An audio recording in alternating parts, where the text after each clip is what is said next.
প্রিয় দর্শক আসসালামু আলাইকুম। আমার কুকিং চ্যানেলে স্বাগতম সবাইকে। তো ভিউয়ার্স, আজ আমি আপনাদেরকে রান্না করে দেখাবো একদম সহজ পদ্ধতিতে লাউ চিংড়ি রান্না। এই লাউ চিংড়ির পাতলা ঝোল আর লাউ দিয়ে গরম ভাত খেতে কিন্তু খুবই মজা লাগে। বাসায় একবার হলো ট্রাই করে দেখতে পারেন। তো ভিউয়ার্স, চলুন দেখে নেওয়া যাক কীভাবে আমরা সহজ পদ্ধতিতে লাউ চিংড়িটা তৈরি করব। লাউ চিংড়ি তৈরি করার জন্য আমি চুলা একটা পাতিল বসিয়ে দিয়ে দিয়েছি 3 টেবিল স্পুন পরিমাণ তেল। এরপর তেলটা ভালো করে গরম হয়ে গেলে দিয়ে দেব পেঁয়াজ কুচি, রসুন কুচি আর কাঁচামরিচ। কাঁচামরিচটাকে আমি মাথা দিয়ে অল্প একটু ফালি করে দিয়েছি।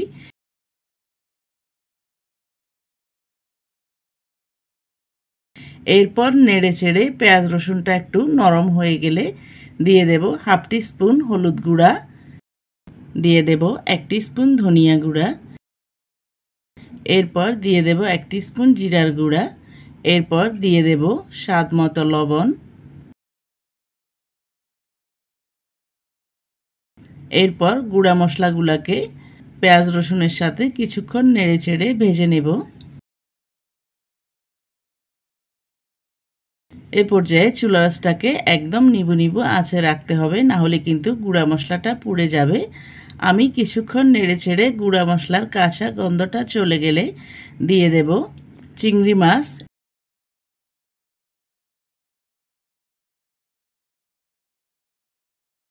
এরপর চিংড়ি মাছটা দিয়ে কিছুক্ষণ নেড়ে ছেড়ে চিংড়ি মাছের একটা লালচে টাইপ কালার চলে এলে দিয়ে দেব ঝোলের জন্য পানি।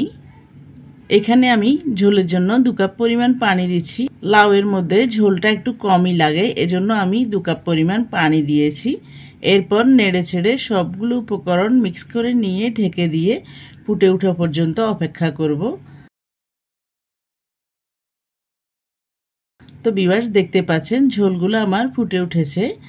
এরপর আমি দিয়ে দেব আগে থেকে কেটে রাখা লাউটা দিয়ে আমি ঢেকে দিয়ে 2-3 মিনিট অপেক্ষা করব, যাতে লাউটা নরম হয়ে নিচের দিকে নেমে যায়। এরপর নরম হয়ে নিচের দিকে নেমে গেলে ঢাকনাটা উঠিয়ে আমি একটা স্প্যাচুলারের সাহায্যে লাউগুলোকে উল্টিয়ে পাল্টিয়ে মিক্স করে নেব।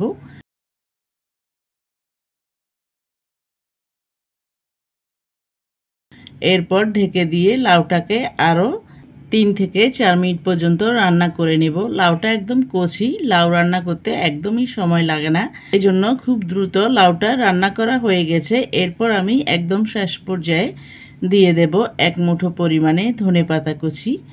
এরপর এটাকে ঢেকে দিয়ে এক পাশে রেখে আমি অপর চুলায় বাগার তৈরি করে নেব। বাগারের জন্য আমি এখানে দিয়ে দিয়েছি সরিষার তেল, এরপর দিয়ে দিয়েছি পেঁয়াজ কুচি, রসুন কুচি আর শুকনো লাল মরিচ।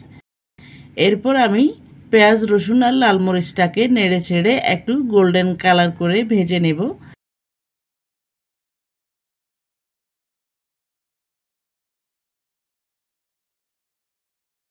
তো ভিউয়ার্স, দেখতে পাচ্ছেন পেঁয়াজ রসুনটা গোল্ডেন কালার করে ভাজা হয়ে গেছে। এরপর আমি একদম গরম গরম লাউয়ের উপরে বাগারটাকে দিয়ে দেব। এরপর দিয়ে সাথে সাথে নেড়ে ছেড়ে দেব। এরপর বাগারটা দিয়ে লাউটাকে নেড়ে ছেড়ে বাগারের সাথে মিক্স করে নেব। তো ভিউয়ার্স, দেখতে পাচ্ছেন কত সহজে আমাদের লাউ চিংড়িটা রান্না করা হয়ে গেল। এভাবে লাউ চিংড়ি রান্না করে গরম ভাতের সাথে খেতে কিন্তু খুবই মজা লাগে। এই লাউ চিংড়িটা দেখতে যেমন কালারফুল, খেতেও কিন্তু অনেক মজা। এর পাতলা ঝোল দিয়ে ভাত খেতে কিন্তু আমার খুবই মজা লাগে। আপনাদের কেমন লাগে অবশ্যই একবার জানাবেন। তো ভিউয়ার্স, আবারও আমার লাউ চিংড়ি রেসিপিটি ট্রাই করার অনুরোধ জানিয়ে আজকের মতো এখানে বিদায় নিচ্ছি। আবার দেখা হবে নতুন কোনো ভিডিওতে নতুন কোনো রেসিপি নিয়ে। সে পর্যন্ত সবাইকে আসসালামু আলাইকুম, আল্লাহ হাফেজ।